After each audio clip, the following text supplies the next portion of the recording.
바위 틈 은밀한 곳의 비둘기처럼 외진 규방에 홀로 있던 술람미 여인에게 기다리던 솔로몬이 찾아옵니다. 솔로몬은 항상 술람미 여인과 함께 가던 데이트 장소인 동산 안 포도원을 향해 또다시 함께 가자며 술람미 여인에게 나의 사랑, 내 어여쁜 자야, 일어나서 함께 가자며 초청합니다. 지금 포도원은 한참 싱그러울 때입니다. 겨울도 가고 비도 그치고 포도원의 꽃이 필 시기입니다.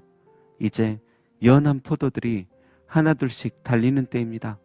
그런데 이렇게 아주 중요한 이때 포도원을 허는 작은 여우가 등장합니다. 본문 속의 작은 여우는 단수가 아니라 복수입니다. 한 마리가 아닌 여러 마리입니다.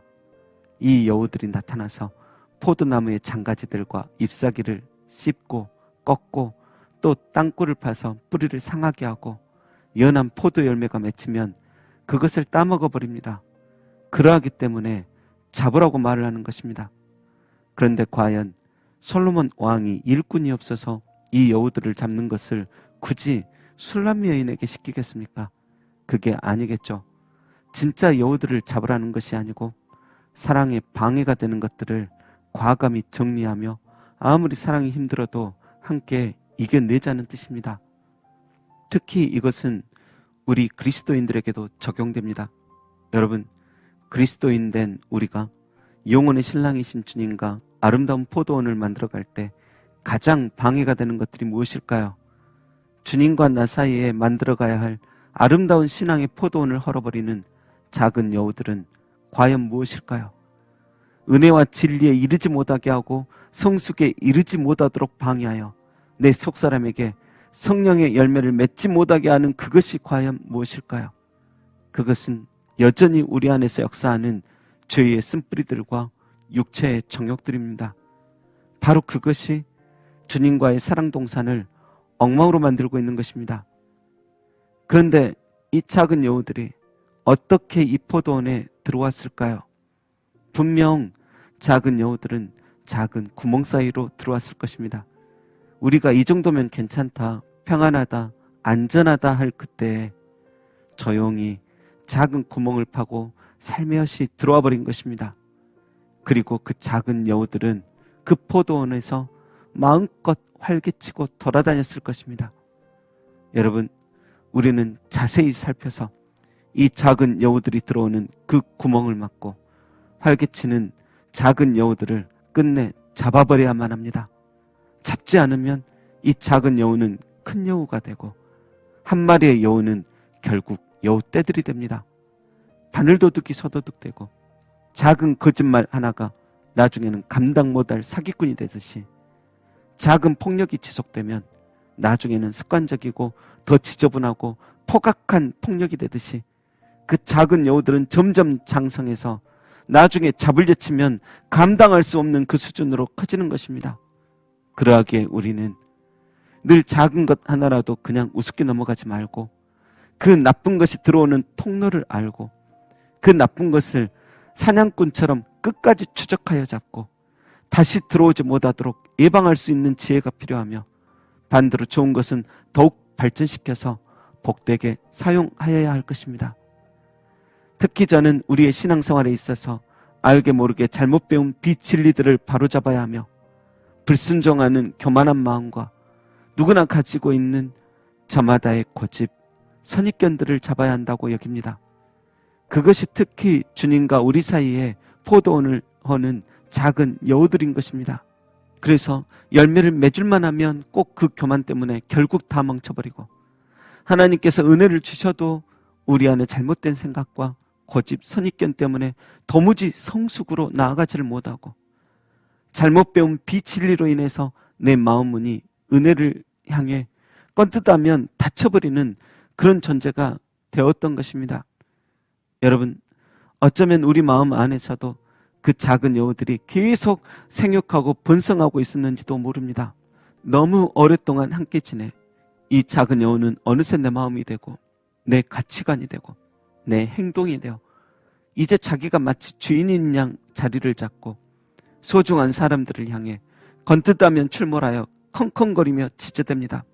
이미 우리의 심령은 작은 여우처럼 컹컹거리며 교만스럽게 지체되는 것 멈추고 주님 은혜로 인해 이제 길들여졌어야 했는데 여우 같은 고집과 선입견으로 도무지 길들여지지 않고 여우들이 온천지 누비면서 털에 여러 가지 것을 묻혀 살듯이 우리 인생 역시 세상 속에서 너무 잘못된 것들이 꼭 털어내고 씻어내야만 하는 것들이 가득 묻어 있습니다.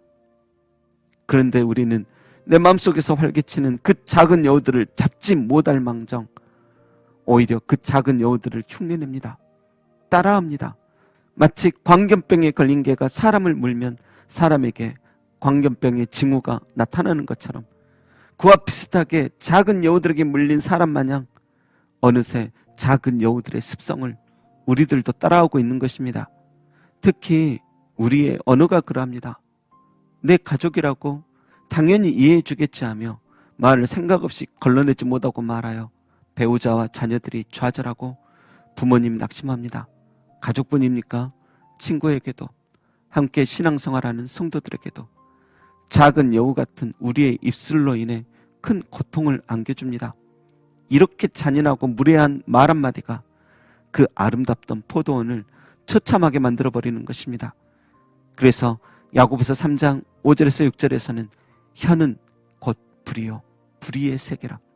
혀는 우리 지체 중에서 온몸을 더럽히고 삶의 수레바퀴를 불사르나니 그 사르는 것이 지옥불에서 나느니라고 말씀하셨나 봅니다.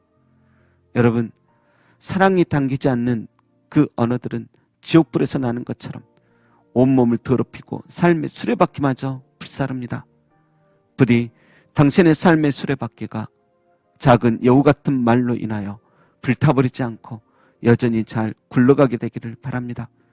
혹시 이미 망가졌다면 목수이신 주님께 간청하여 새 수레바퀴를 달고 다시 잘 사용해야 할 것입니다.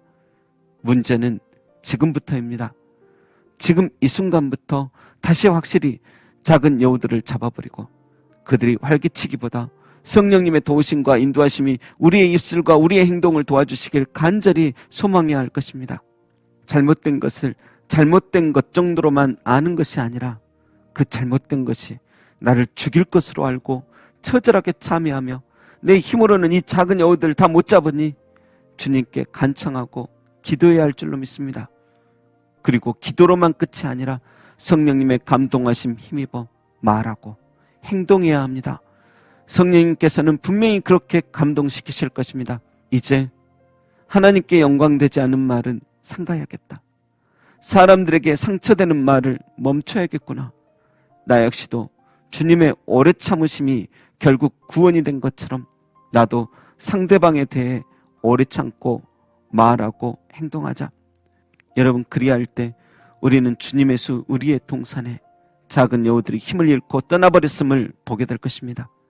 한 길로 왔을지라도 혼비백산하며 7길로 흩어져 버렸음을 알고 기뻐하게 될 것입니다.